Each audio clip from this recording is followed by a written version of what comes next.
record on the Zoom. My balls are in the wind. Let's do this. What's up, everybody? Welcome to episode 48 of Buckets of Duckets. I am your host, Chase Myers in Oklahoma City. And every week, I chat it up with my best friend in the whole world, my co-host down there in Louisiana, Josh Watts. Good evening, shitheads!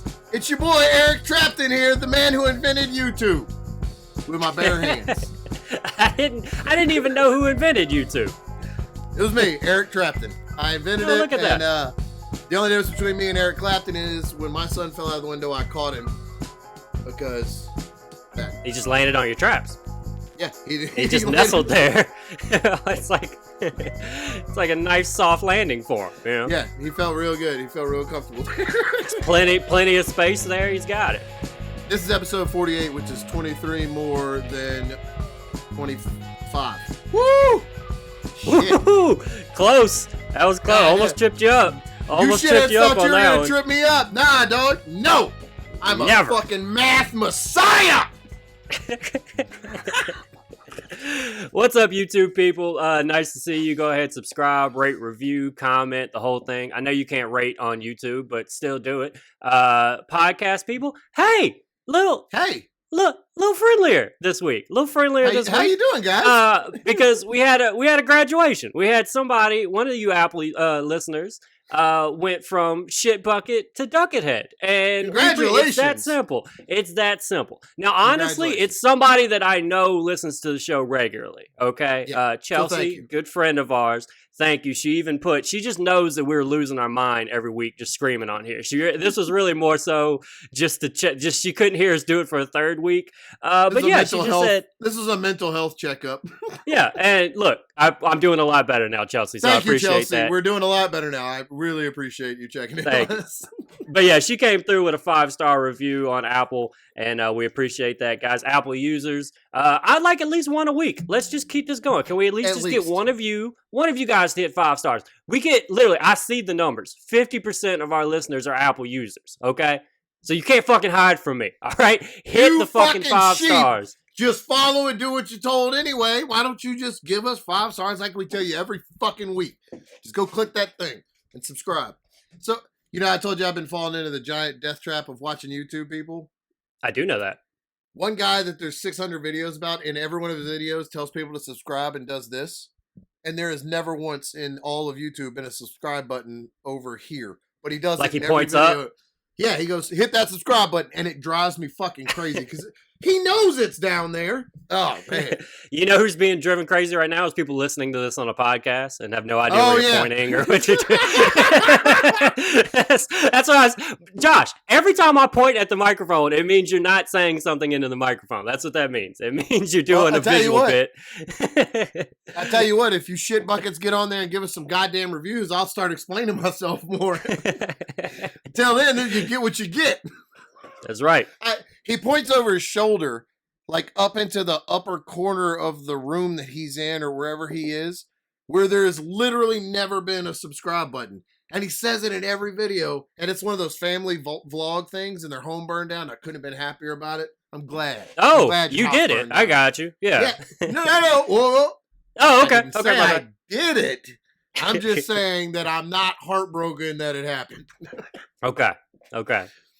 Unless you got footage, and then it definitely wasn't me. All right, anyway, y'all hit that subscribe button. Yeah, hit that subscribe button way up there. Way up there on the left. Yeah. Chase, right, I've been avoiding texting you all week because there's so much that we need to talk about. I have, dude. Yeah. All right, go, because I'm right after you. So let's go. Go.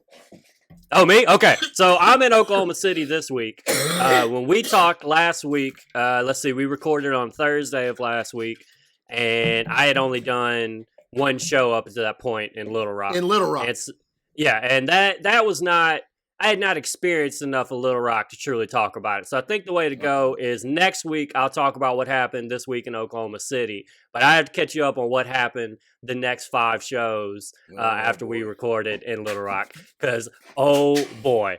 Bro, Somebody okay. everywhere. Fucking everywhere. It was disgusting, this place. And nobody cared. They just kept moving. It was just like it normally happens. They're like, yeah, this is early show Saturday. People shit This the is where the pants, Clintons all right? are from. That's what happens. Yeah, the airport's named after them and stuff. It's so funny because it's really funny just to see Bill and Hillary stuff everywhere. Whenever I know most of the people there hate them, like like it just very much doesn't make sense. I'm like, are you sure they're from Arkansas? So anyway, I love Arkansas. I always have a good time there. I always have good shows there. I've been working with this guy Landry. Landry's a fucking killer. Yeah, so here's what it is. My whole family came down, right? And the last thing that I had told you was that I broke my back, spinal. Spinal. And which feels a lot better now, by the way. I got to do yoga the last 2 days. Things are coming back, okay? So ladies, my stroke game is coming back. Don't worry. I just had to take a week off. And I'm so happy that I'm not going to have to answer any more goddamn email questions about when your stroke game is coming back up, because it has been insanity. Dude, everybody wants to know, dude.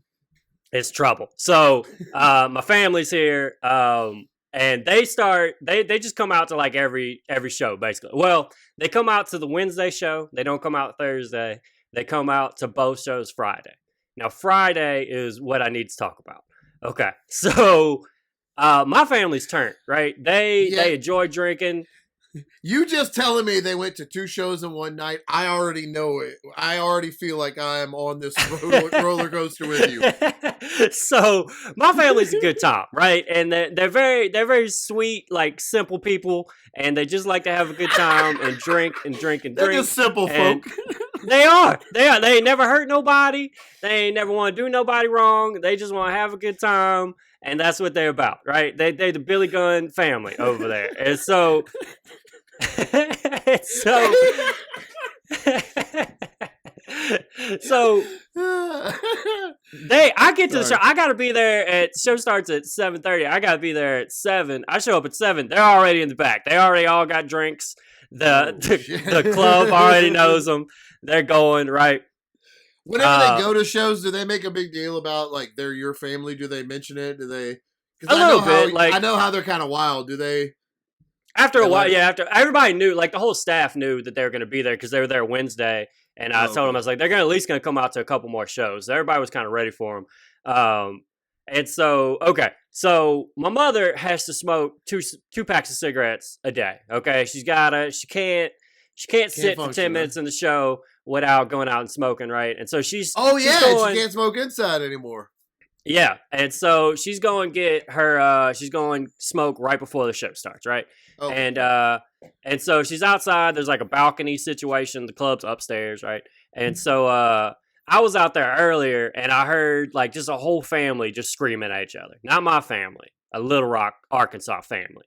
And so they're just out there just yelling. I don't quite know what's going on. I kind of thought they were from the first show. Like early show Friday.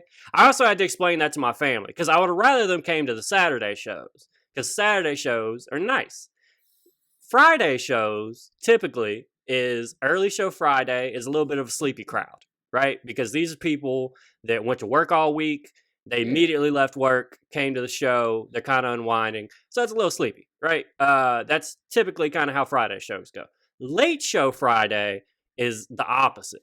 Because those people, when they got off work, immediately went to a bar or went out to eat. And they've been drinking since then. And now it's 10 o'clock at night where this show starts and they're coming in fucking hammered, right?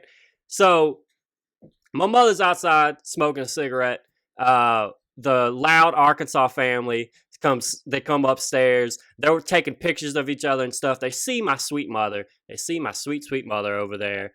And they ask her if she'll take a picture. And because my mother is such a sweet lady, she has no problem taking these strangers' pictures, right? And she goes, she takes a picture, one's normal, right? And then the next one, they go, hey, can we do something crazy? And mom's like, yeah, why not? I love crazy, right? Goes to take pictures. One of these dudes pulls his ass out in front of my mother. My mother took a picture of another man's ass before the show started. This is what happens before fucking show started, right? I don't know this. My mom don't cue me in on this until later. Were they like young? Were they? No, these are grown people. These are grown. You should be embarrassed people, okay? And they got like they're embarrassed. Your butt crack They is got, not like, funny. it's like two couples that are in like their 30s, maybe 40s, like somewhere up in there. And then they have like two, seem like children. They seem like they're 16-year-olds. Like, I don't know that they were old enough to actually get in the club. I'm not quite sure how that worked. I don't know if you can like escort your children in, if that's like okay, right? But that's the crew. Just for the record, don't start. I just want to let our fans out there know, don't start Googling escort and minors places right now, because that'll bring all kinds of stuff down on. I guess you. A parental escort is more the way that I was trying to say that. Don't Google it though. Like how you escort at a dance, hopefully you're in charge of some of these children. You're not just a stranger, which is, I'll take care of it. I'll make sure they're not touching each other.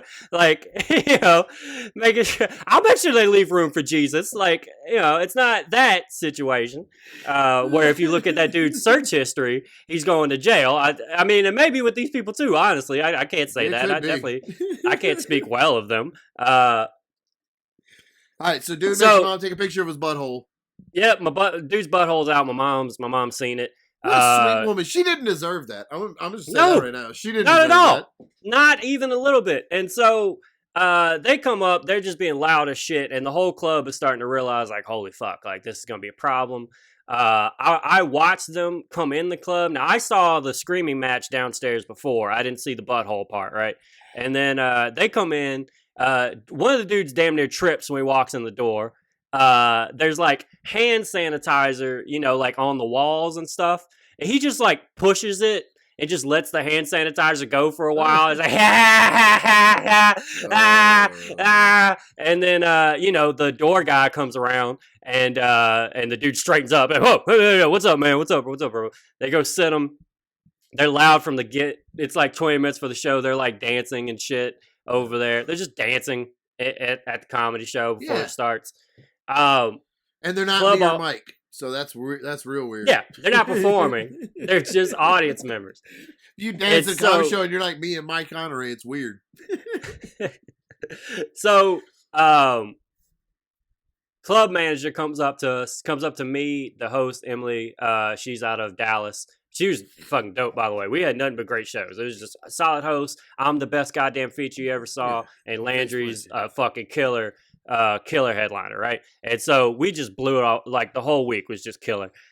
So he comes up and he tells us, like, look, man, like, I see that we're gonna have problems with these guys.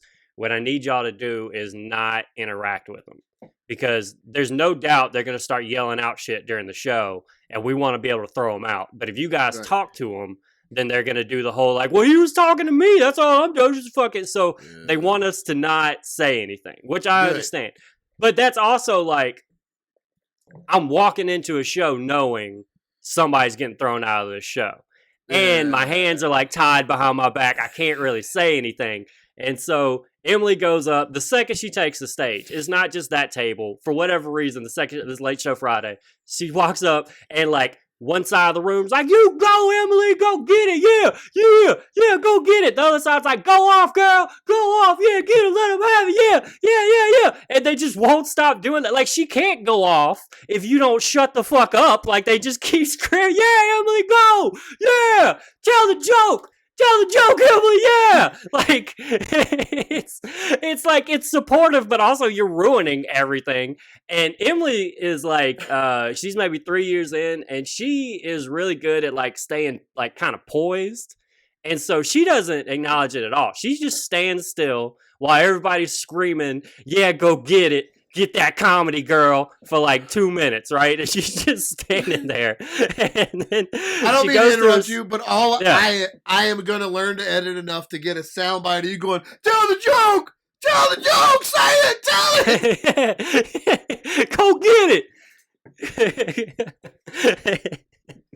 And so, oh, shit, that's funny. So she's just standing there trying to be professional, get through this, right? And you know, anytime there's silence, why isn't she telling the joke yet? Yeah. Anytime there's silence in what she's doing, the table that we know is going to be a problem are kind of talkative to each other, and they, you know, it's like every now and then they're, hey, yeah, they're like, you know, they'll take over the joke a little bit because they understood that one, and so now it's all like, oh, look at him, he finally laughed because he listened for a second, right? And so she goes through her set. Somehow they don't do enough to get thrown out yet during her set, right? I come up now. It's 15 minutes into the show. And me and Emily both did the same move where they're on like the right side of us, and so we performed to the left side of the show. Like I didn't fucking look over there. I just stared. I just stared at the other side. I'm doing my every time they jump in, I would like pause and look over, and take a deep breath, and then go back at it. Like that was because I couldn't say anything. He told me not to say anything, and I know they're trying to bait me. Like I know they have that idea of like, if they fucking say anything to me, I'm gonna go off. They're not ready for me. You know, like they're that type of dummy, right? And so I go through enough other people in the crowd have complained now to where they got enough to where they can throw them out. So I'm like 10 minutes into my set, maybe 15, and they go to throw them out. I'm in the middle of, you know, none of my jokes are short. They all have a beginning, middle, and end. Like they're all there. And so I'm doing the setup for this bit, and I could see he's going to throw them out, the manager, and I could see the whole room is looking over there. They're all looking over there. And now I'm about to finally be able to say something about it, but I still don't want to do it while they're in the room. Because while they're walking out, they might fucking lose their shit, start yelling or whatever. They might try to come up on stage. And so I'm just kind of letting it go, but I'm making like real, like kind of passive. I'm just like, oh, wow, who could have saw that coming? You know? And the whole crowd starts laughing. I start like looking at my watch. I don't have a watch, but you know, I'm a professional. I know how to make people laugh with anything. And so I was like, who had 32 minutes? Anybody had 32 minutes for whenever they would get kicked out? 32 minutes. Whole crowd claps. Fucking, they finally leave. And I was like, does everybody feel relaxed now? We all feel good. And like they all just start clapping. I was like, I could see it. I could see none of you guys were focused on the show. You were all looking over there. And then this is something I took from Corey Mack. I was like, you were all looking over there because you know those guys have pocket knives. They definitely have pocket knives, and we are not safe. And they're way too loud. And so they kick them out. I kind of reset the crowd. I get to go into it. Everybody was telling me after, they were like, it was so weird to watch because for like 10 or 12 minutes, you were clearly like kind of nervous and had other stuff on your mind because it's fucking hard. It's goddamn hard to do that while somebody's yelling or being interruptive, or you know that the crowd is not fully paying attention to you. It bugs you. Like it bugs you. And I can't acknowledge the situation because that's what I've always been taught is when shit's weird, you say it's weird and then you can laugh about it and go on. But I'm under orders where I can't do that. And so when they come back, I just make a bunch of jokes about how I was just going to stand there for 30 minutes and get paid. I don't care, you know, the whole thing. And they said, but everybody told me, they're like, dude, it's crazy. Like the second they came out, the whole crowd changed. You completely changed. Can you not hear me? Is that what's happening? No, your audio is, I know your recorder's picking it up, but the Zoom, it's just skipping. I can't. It's like, I can't, I know your recorder's picking it up, but I can't understand it. Okay. I don't really know what to do about that. Can you hear me now or? No, you know how like it does right before it freezes? Okay. Like that's what it sounds like. It's just like, I know your recorder's picking up fine, so it'll sound good, but I can't understand you. I got you. Okay. So basically nothing now. You can still hear nothing. Okay. Maybe we reset, come back. Boom.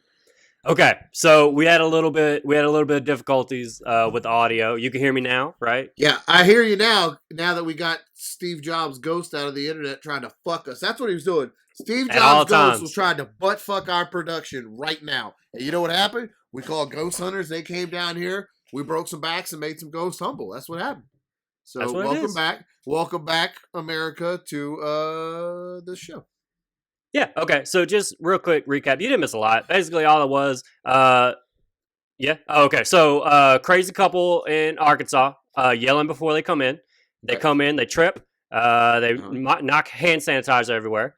They talk during the show. They have my sweet mother take a picture of their asshole. That's hilarious. Um, Your sweet angel mother. That's on. yeah. Oh yeah. Oh, and I talked about it for the other shows. I said, "Oh, Little Rock, do I have a problem with you?" I kept man. going like, Woo! I kept going. Your people were here last night, Exactly. drunk as shit, showing their asshole to my sweet mother. I went fucking off. I got it on video about it. So me and Emily, the host, we have to do our set. We can't acknowledge them because they want to be able to throw them out without any problem. They get thrown out during the set. I completely reset. The whole crowd relaxes. That's a smart. I didn't mean to interrupt you, but that's a smart thing that a lot of newer comics don't get. The less you interact, the better. Or like, not always, but I mean, like, that's a good plan to not interact with them so you can kick them out, and it's not something that it's not a technique we use a lot. Never mind. No, for sure. A lot of no. That's a good point because a lot of people get so fucking sensitive, and they like the second that they hear anything, they lash out. And here's the thing: not every noise you hear from the audience is them trying to be rude or whatever. Sometimes, you know what I'm saying? Sometimes it is just a quick thing, and they may not like. I don't know where the whole idea of heckling even came from. Like, that has honestly always been something that I never understood. Because when you watch comedy on TV, there's never, not once, ever, fucking ever been a special that you watched where the crowd was yelling shit out at the comic while they were on stage. So, like, I've never truly understand where people get this idea of like, oh, well, we're gonna help them by yelling out stuff. And I like to see what they do whenever I completely derail the show that they plan to do and that people came to pay for. I wonder how they react when I take that moment away from them. I wonder, isn't that fun for everybody? Whenever you totally, what a good time we're having. When you totally stomp on somebody's dreams right in front of everybody, man, it's a good time. So yeah, they get thrown out. The show completely resets. I get them for the next 10 minutes. Everything was good. After the show, I'm at my merch table, just selling all my merch. By the way, I sold out. I don't even got anything else to sell to Oklahoma City. Yeah. I'm just standing there. And so this lady comes up to me. And at the merch table, drunk as shit, is a theme of the night. Yeah. And she comes up to me, how much is shirt? $20. And then she goes, how, you should come with me. You should come with me. Her like drunk friends right there next to her. I was like, well, where are you going? And she's like, you should come with me. How much? How much would it cost? It's like a 45-year-old lady. How much would it cost? How much would it cost? So what are you talking about? How much would it cost to what? Was it $10,000? $20,000? What you got? I got money. How much it costs? How much it costs? And her friend's like dragging her away. She's like, no. How much does it cost? How much? Man, what do you mean? What do you mean? How much does it cost? I know. Mad. Yeah. I know that she's trying to pay to fuck me. I know that, but I'm not about to be like out loud. Yes, I agree to $10,000 to fuck your old ass. Yes, absolutely. Like, I'm not about to do that. So I'm just fucking poking at it and trying to see what else she says.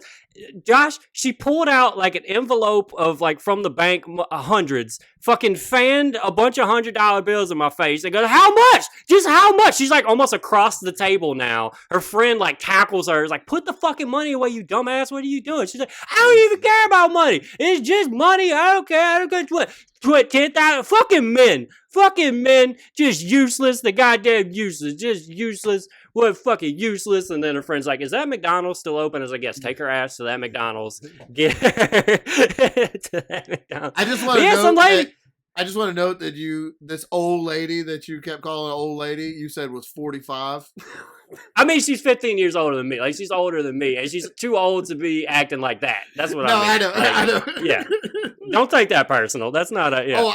Oh, no, I don't. I'm a fucking specimen for my age. I'm not, you weren't talking about me. I'm the exception. No, I know. I just meant some of the other dumpy fucks that listen to this show might be upset by hearing that. That think they're still young. You're not young, okay? You're not young. All right? I'm 32. My back breaks now, okay? So I know your 45-year-old ass ain't having a good time, okay? There's no way. I fucking hate all those old. I've heard so many comics do the fucking like, oh, when you turn 30, you gotta start stretching because I took a nap the other day and woke up with a tore ACL or whatever. Like, I've heard that joke for so fucking long, and all I've wanted is to not be that whenever I'm in my 30s, and it fucking happened to me, and I'm so angry at all of them for doing that goddamn joke. Yeah, but Arkansas was so good to me. So those are the crazy stories. My family had a good time. So that club also, the staff there has worked there together for years, and so it's real. Like every time you go Fun. back, it's the same people. It's real friendly, and they after they get done cleaning up and everything, they like drink and take shots like in the bar and hang out. And so I had my family like with me, and I was like, "Is it okay if they hang out with everybody?" Like, and they were like, "Yes, this is gonna be fucking fun." All right. And I just watched my family just just tell all these fucking backwoods redneck stories to everybody, and I was having a good time. Everybody loved them, like they're fun, but it was such a collision of worlds of like my comedy Right. life and everything, and my family is now they saw a Wednesday first show of the week, they saw an early show Friday, and they saw a late show Friday. That's about as much That's crazy. like that's the spectrum of comedy is what they saw there. Yeah. Like, and they've seen me do well, but I did well in the early show, by the way. It's not like any of these shows are bad. But they've seen the shows, the crowd's like primed up and ready to go. They haven't really seen a lot of the Sleepy Friday show, 12 people on a Wednesday show, late show drunk as shit Right. type crowd. So it was like very much they finally got to see like, oh, that's when you're traveling around, like this is what you deal with, like night in and night out. And it was just such a collision of worlds of just watching my family talk to comedy and then like just listening to the bar staff and other comics and everything, tell my family about the stuff that they go through and everything. And I was just nervous for most of it. Like I was having a good time like after, but I was also just every time I looked around, I was like, what's my dumbass brother saying? What is he saying right now? It's so fucking wild. But yeah, it was a good time. Me and the family went like hiking the next day and just had a good time. They left on Sunday. Also, so this was some other good shit that happened. On Thursday's show, I believe it was Thursday's show. I get off stage. Man hands me $20. Just here's $20. Didn't even want to fuck me. Just here's $20. He just wanted to give me $20. I walked to the back. I made some joke about my merch, about how I'll take money or weed or whatever. Lady comes up to me in the back. I hadn't even sat down yet. She hands me her weed pen and says, "Can I trade this for a medium shirt?" Like, absolutely. So I go give her that. Now I got a weed pen. I got $20. God damn. And then I could have got $10,000 to fuck somebody. But buddy, that's a lot of money. It's a lot of Jordans. I know. It went through my mind for sure. It was in my mind. But yeah, it was a good time. And then on Monday, I don't know. I'm not a huge mushroom guy. I mean, I've maybe only done it 6 or 7 times in my life, but for whatever reason, I've done it like 3 times in the last like 5 weeks. Like I just keep having it come. And so, yeah, somebody offered that to me, and that was amazing. So Monday, I don't have a show. I'm just waiting until I leave for Oklahoma City that Tuesday. And I'm just out at a buddy of mine's, just at his house. He's got a house, and we just sit. We get yoga mats, and we just lay in the backyard and just stare at trees. It was amazing. Every time I've ever done mushrooms, I've been in my apartment, which I still have a great time, but that was my first like be out in nature and stuff like that. And especially like, oh dude, just laying on the grass, like on the yoga mat on the grass, just felt so good. I felt like the earth was like hugging me. I was like, yeah, I'm spiritual now, bro. I'm awakened and I'm better. I'm a better person. So yeah, that was last week in Little Rock, Arkansas. That's what being a traveling road dog is all about. God damn. That's crazy. Yeah, it's wild shit, right? So you are about to film a goddamn movie, right? You were talking about it last week about they asked for a actor's reel and stuff, which you just not prepared and didn't have. I almost didn't want to talk about it on this show, but it doesn't fucking matter because it's gonna happen. You could talk general about it, and you mentioned it last week, so I forgot I mentioned it last week. I was sitting here thinking I'm better than all y'all, and I didn't tell y'all shit. And now turns out, I can't keep my fucking mouth shut. So I'm doing it's like a TV show or a project. I don't know what you would call it. Where a camera crew is going to follow me around for a day, like a day in the life of, and interview me about comedy. And then I'm going to do then it'll record me doing a feature set, and Howard Hall will do a headlining set. So like the show will be following Howard around for the day and following me around for a day and then showing us do a show together. I'm really excited about it. Turns out I did have a demo reel that I didn't know I had. Did I talk about this on the last one? Yeah, because people just take care of us. I don't know what it is. People just put together acting reels and they just send it to me for no reason. And then when I shit on them for sending me a 12-minute video when I asked for a 4-minute festival video, they just clip it down to 4 minutes and send it to me. And just wonderful friend Stephen Canatelli, you're a goddamn hero. Thank you, buddy. So I had to get I have to get all this shit straight. I gotta, if they're gonna follow me around for the day, I gotta it's weird. Like I don't know what they want to do. And literally my day is I drive Zoe to school and then go to the gym and come home. And I don't want a camera crew in the gym with me. Oh yeah, you do. Because oh yeah, you do. when I go, I don't wear my glasses so that I can't make eye contact because I can't see you because everything's a blur because my eyesight is so bad. And so I don't want to talk. And if what's going to happen is I'm going to go up to the gym people and be like, hey, I'm a really famous comedian. They're doing a TV show about me and they're going to follow me around in here. There's going to be lights and camera crews and they're just going to set up and bug the shit out of everybody else in here. Is that cool, y'all? Yeah. The Secret Service is actually going to have to come through first and make sure everything's safe because I'm a very important person. And then, if I do that, 6 months will go by and they'll be like, hey, Mr. Seinfeld, when is the fucking camera crew coming through? This fucking asshole, one day just had a bunch of cameras following him around in here like he's somebody. Yeah, what happened to him? Oh, yeah, suck my dick, all right? How about that? Mister, I need cameras following me around. Well, but it's, I'm gonna, because of that, I'm trying to stick to my no old jokes, new material thing. I just didn't realize that's pretty wild. I didn't realize my first TV spot in my entire life was gonna come right after I told fucking everybody in the world I wasn't doing any old material. Nah, dude, you got to bail on that, bro. You need to, you need to do tried and true. I mean, don't still keep writing, but tighten up the stuff works because the last thing you want to do is be on TV trying new shit. I always give Travis shit about that. My roommate, he loves to do one weird out of nowhere joke to it'll be we'll do regular shows and he'll do his set and then the second it's we're performing for 200 people or performing in a theater or something like that. He's like, I want to try this butthole joke that I've been writing to see how that goes over. I'm like, well, did you finish it or not? He's like, I don't know. I think it'll work. When he shot his dry bar special, he did something brand new on the dry bar special. He had never done before. It's the only place he had done it. I don't even know if he kept doing it. He did on his goddamn Mormon special. What I ended up doing, I've taken a couple of the jokes that I had from before and reworked them. I almost changed, I took a premise and changed it completely to something else. But, goddamn Bang Energy is trying to get out. Trying to come get you. But,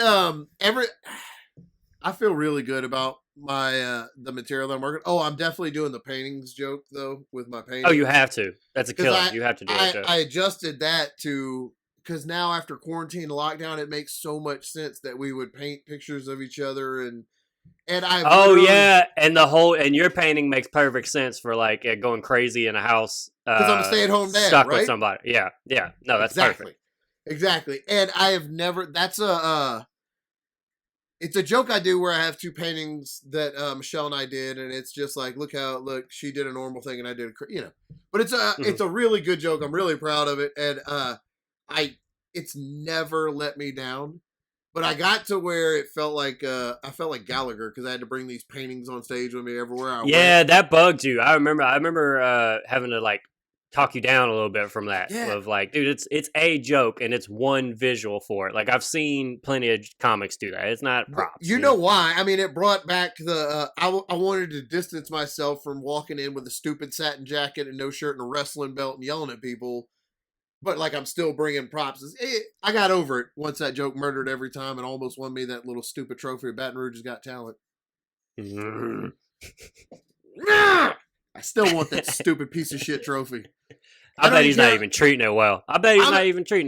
Oh, if I drive by and see it in his window again, like I have for the last year, I'm gonna take it.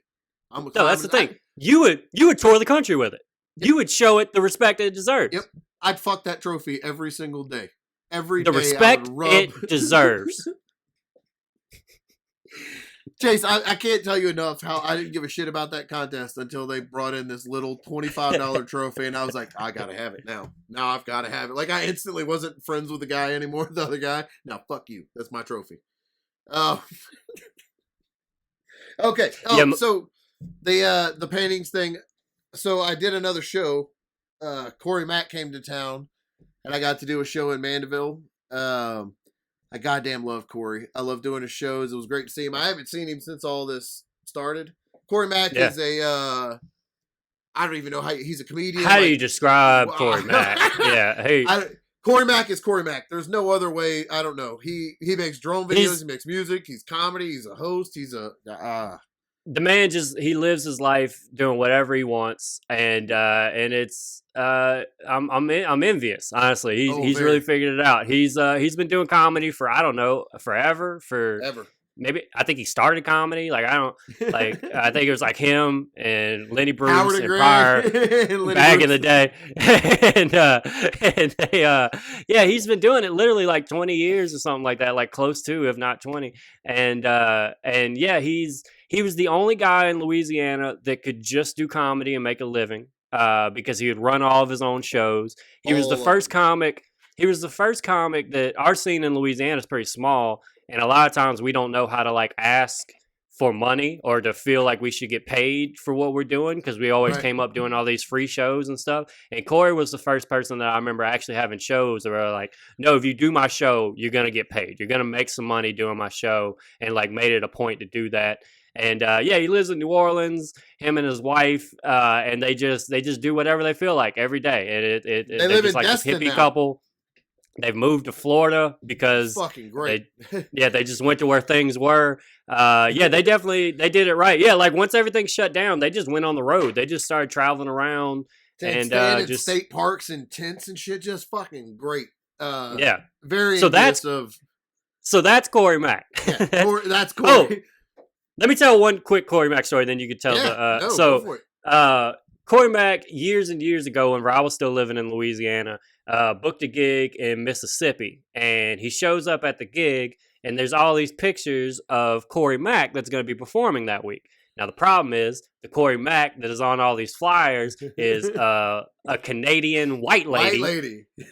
Corey Mack, and not black ass Corey Mack from New Orleans, right? And so what happened was they emailed Corey to book the gig thinking they were talking to Canadian Corey Mack the whole time. Well, he showed up. Turns out he got, they're lucky because our Corey Mack, New Orleans Corey Mack, he's a fucking beast. He's as likable as they come. He's funny. So it worked out well. It was a fun story. He took a picture with it, right? Years later, Did whenever she show up at the show too? No. She has no idea about it, right?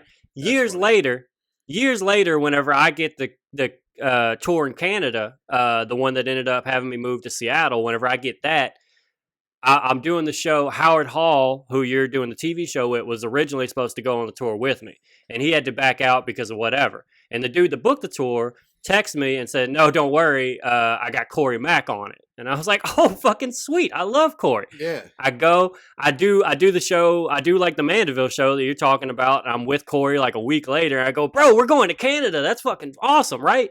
And he was like, what? He's like, we're going to Canada. And I was like, yeah, dude, we're going to Canada. And he was like, I don't know what you're talking about. And he starts looking through. And I start to remember, oh, yeah, there is another Corey Mack. And she is Canadian.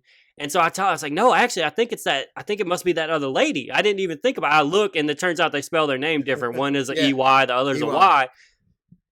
I show up in Alberta, Canada, and I meet white Canadian Corey Mack. And she sees me, and I'm like, I got a fucking story for you. And I tell her the whole goddamn thing. I find the picture that Corey took. I send it to him. I connect the two of them. And now That's they so talk, funny. and yeah, and now they're like friends on Facebook. Canadian Corey Mack, her husband was working in New Orleans for something, like he just happened to be in New Orleans for a week, and the husband went to one of Corey's shows to go check it out. So I feel like that was like my purpose, was to bring That's those two funny. Corey Macks together, because the only connection is me. Like that, That's I'm the really only funny. one that knows the two of them and could put them together. So yeah, that's like one of my favorite stories of all time. All right, so how did the shows go? So, all right. First, I want to tell you this because this is crazy. Do you remember a while back when we did the Columbia Street show and a guy said nice man boobs or nice man boob sweat or something because I was real sweaty and I was like 300 pounds and it Yeah. actually ruined my whole. That guy was at this show and came up to me and told me he was that guy. Oh, good. Oh, you're my enemy. Cool. This guy walked up to me and he goes, "Hey, you're Josh Watts?" I said, "Yeah." He goes, "Oh yeah, I was at a show you did in Columbia Street. You were way heavier then." And I yelled out, "Hey, nice man, boob sweat," and everybody laughed. Do you remember that? And like laughingly said that with his hand stuck out. And I said, "Yeah, I remember that. Go fuck yourself." And then he was like, "Ha, ha, ha, yeah, no." And I just stood there and stared at him like, and Yeah. like, no. No. We're not friends. I'm not gonna shake your hand, and we're not. No, fuck you. And he thought dude, you've been around me enough. You've seen me tell people to go fuck themselves enough. I have. That I meant it when I said it. I know you did. And he laughed and like I pointed at people around him, and I just stared at him. Stared at him. And he tried to shake my hand, and I'm not shaking your hand. Go fuck yourself. And I'm like, no. And I told him, no, I'm not shaking. And then I went on stage and fucking murdered. It was not a show. Drip of boob sweat on that stage. Not a drip. You know, the only thing that was wet in there was all them dicks. And all them dicks was wet. Hard pussies. What a crazy fucking piece of shit to walk up to me and go, "Hey, you remember I ruined a show for you so many years ago?" That's crazy, right? Here's your chance to get back at me now that my dumb face is right here in front of you. And I'm not lying to you, Chase. For a minute, this is how I know that I'm living for the show, for the stories for the show now. Because I was like, well, I got to take my shirt off and charge this dude. That's what has to happen now. Right. We're in a 10-foot square pizza restaurant, but I have to charge this dude. I take my shirt off and charge him. Dude, yeah. And by the way, that means that he thought like that was a big moment in his life. The fact that he still remembers it. Like that must have been the only laugh he's maybe ever got. That must be the most attention he's ever got. 6 or 7 years ago, easily. Yeah, for it to still be in his mind after all this time means nothing good has happened to him in the last 6 years since that show. That was his peak. Like that was his peak moment. Was the only time he ever got a crowd to laugh at him. And now that you said that he controlled. Yeah. Now that you said that, I'm concerned that he feels more important because I did remember him. I only remember him because that's the one bad show I've ever done in my whole fucking life. That's the only reason. That's the one guy that yelled at me from a crowd that I didn't destroy with only time it's ever my happened. verbal jujitsu. Only time. Yeah. That dude threw me off so bad with that. And it wasn't even a clever insult. It was like, "Hey, nice, you sweaty man boobs." And I just like I had fun. Nothing. I wish his kids were at the show last night. I'd have beat him up right in front of him. But I for real was like, "Oh, I got to take my shirt off and charge this dude." Yeah, you should have. They had some comics there from Texas that I have since seen, have subscribed to the show or whatever, so I don't want to break their hearts. But they were all fucking terrible. I've never heard such a... You drove all the way from Texas and that's what you brought? Go home. If that's all you came with, there has to be a stage in Texas. There has to be somewhere in Texas you could have done this. Unreal. You had to come to Mandeville to do this. And one of them, I'm not going to name names because it doesn't matter. You won't know the names. But one of them was the most unpleasant person I've ever been around at a show in my entire life. That says a lot. Some horrible fucking people. because Um, comics are pieces of shit. this guy, within 30 seconds, talked about how I used to say the N-word all the time, but then comedy took it from me, is what he told a table of black comics in Mandeville, Louisiana. And he is not. And he is And not a oh black yeah, comic. no, I'm sorry. Oh, he is white. And then whenever everybody made fun of him for saying that, he said, "Well, you try being locked up for whatever and play basketball every day and not say it all the time." And a I guy bet I could do it. I bet I could. I bet I could do that. A guy from New Orleans named Juice was sitting right there, and he goes, "It only comes out if it's in your heart." That's true. That's true, bro. And he You're not said about it to- like kind of smiling, but like that was the realest thing that's been said at this fucking table in a long time. Just unlikable. Nah, man, that's just in you.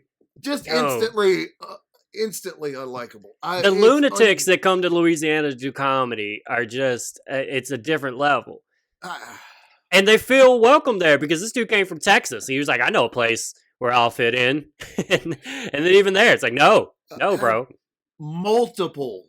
multiple energy drink logo tattoos. Oof. No, let me say it again. More than one energy drink logo tattooed onto his body. So he's not even loyal. He's not even brand loyal. He didn't even pick a brand and like, this is me forever. He's got competing brands on his fucking body. He can't even make a decision. Yeah. Dude, are you 5 Hour Energy or you Bang? Okay, I fucking never, draw a line. I have never wanted to ruin the show for everybody after me more than I did that night right then. And it was a 420 show, so the crowd was just the worst people. No, I'm just kidding. It was a 420 show, so they were terrible, dude. Just stay in Texas. I was trying to be like, so they did good for the four. Terrible. I don't know. There was. It's fine, dude. You don't got to explain ain't shits. Corey Mack is one of the funniest people that's ever walked the face of the planet. And he had to go up in between and do time to get it. He had to reset the room every time. It was it's a small pizzeria place. It was just a weird combination of styles and hackery and just fucking awful. Ain't shittery up there. Dude, that place will forever be haunted by paranormal activity for the rest of the time that it's established. Good job. Good job, sir. I don't feel bad. That might be the title of the episode, honestly. You might have. Ooh, activity. Too fucking funny. It was unbelievable. It was I don't even know. I wish I could express to you how bad and how.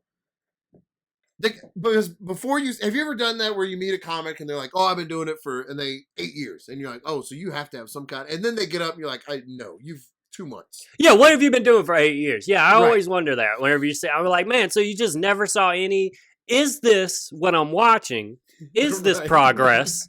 Like, were you actually worse than this 8 years ago? Or have you just gone 8 years being the most stubborn person and just delusional convincing yourself that this is right? Like, this is how comedy goes. Like, it's one of those, you can't tell. You're like,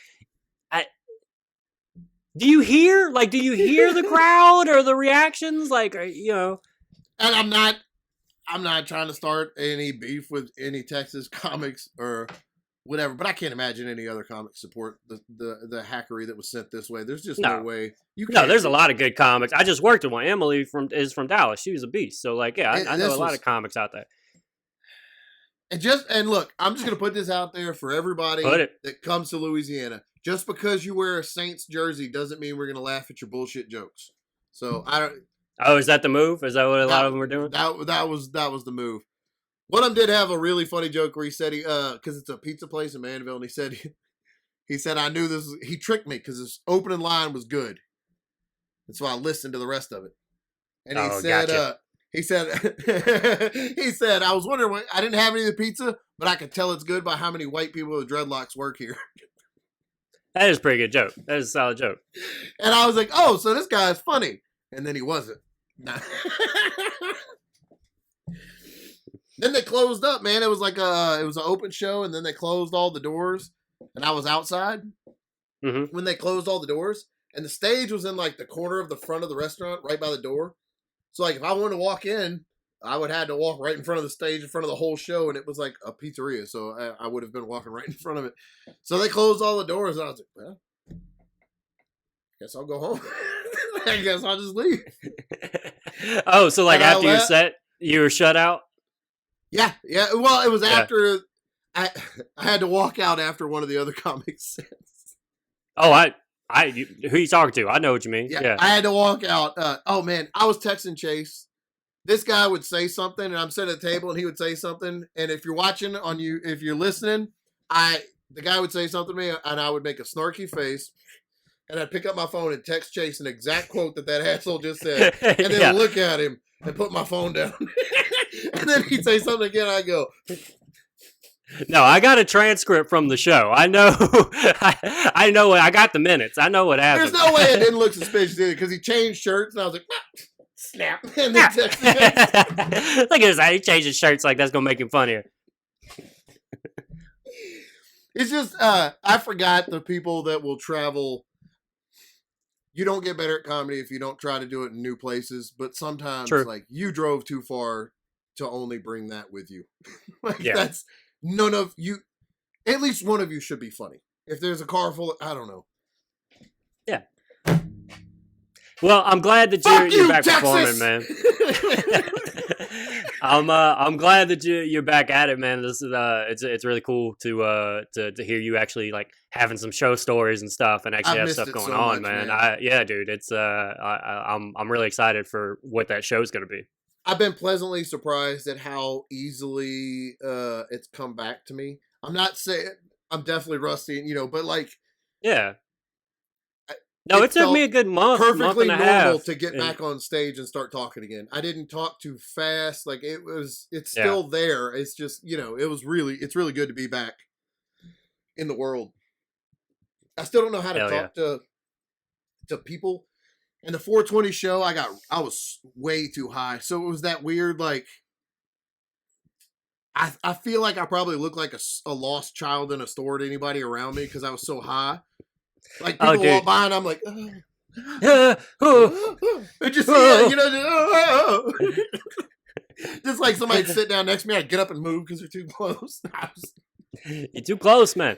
I have that same problem too. Like I after the show at my table, people try to talk to me, but like you're so just like drained after performing, and like you kind of, it's so weird. I always feel like I let people down when they come talk to me at the table, because I'm definitely not. I'm just smiling the whole time and going, yeah, I know, man. Yeah, man. Thank you for coming out, man. Appreciate you coming out. Please keep moving so we don't have to keep talking. I appreciate you coming out. Every time you talk about that part of it, it makes me uncomfortable. I like talking to people. I enjoy talking to people before shows. I like doing shows for them, but I don't. It's always weird after. I don't like talking. Yeah, it's not that I don't like people or whatever. It's more so just I'm awkward. You know what I'm saying? I'm awkward, and they just saw like a perfect, a somewhat perfect version of myself that was up on stage. I got to just show all the good parts. They don't get to see that whenever you talk to me too much, I start looking at my feet and and can't carry on a conversation. You know what I'm saying? I don't understand your jokes that you're trying to make at me. That's the other part.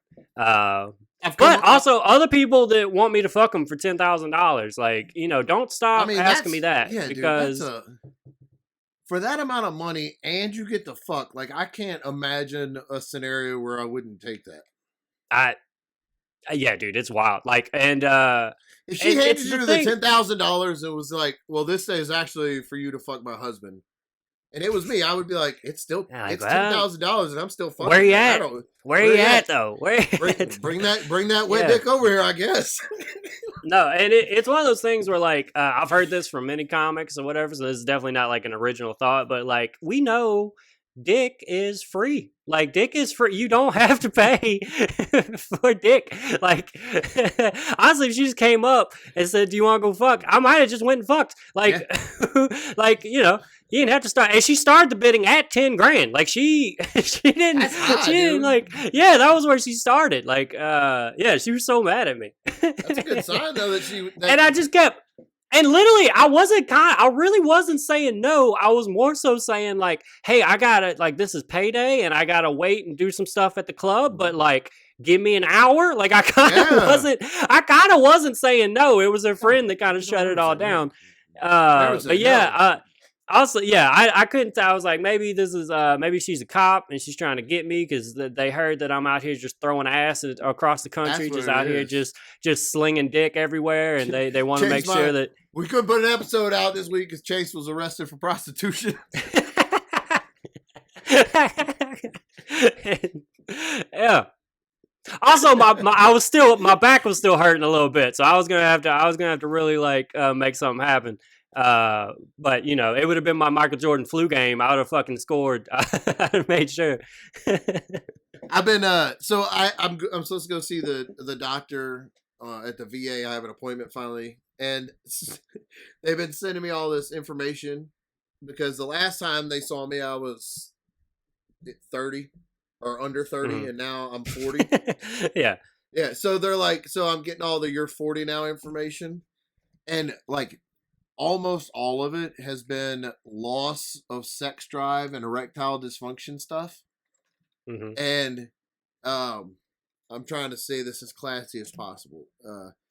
It's a hilarious joke to Michelle and me because I am like a 12-year-old around this house where I just I don't know if it's because I went so long without work. Like I used to have to take testosterone shots for a while because of the antidepressant medicine, and it just fucked me up. And then whenever we're getting ready to have Zoe and I started working out, it changed. I don't know. And like I'm the opposite of low T now, but they keep sending me all this stuff, and Michelle and I, it's pretty funny. Like it's a joke to us to low T, so I start sending it to her.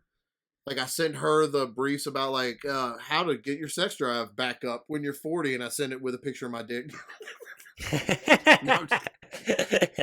It's up. It's up. I always joke, but I always do joke on the show though. She'll get dressed for us to go somewhere or something, and she'll come in. I'm like, "Girl, you look so good. You're making my low T kick in." Oh, my low T's working. Oh, there goes my low T, girl. Oh. But oh fuck. I'm going to get a tattoo today. As soon as I'm recording, your daughter's drawing? Zoe. Yeah, did I tell you the show or you? No, you told me. I'm getting on my titty. I'm getting a pec tattoo. So hopefully, my titties just stay big and muscles, or it's gonna be a real stretchy, weird looking tattoo in the future. My kid drew a.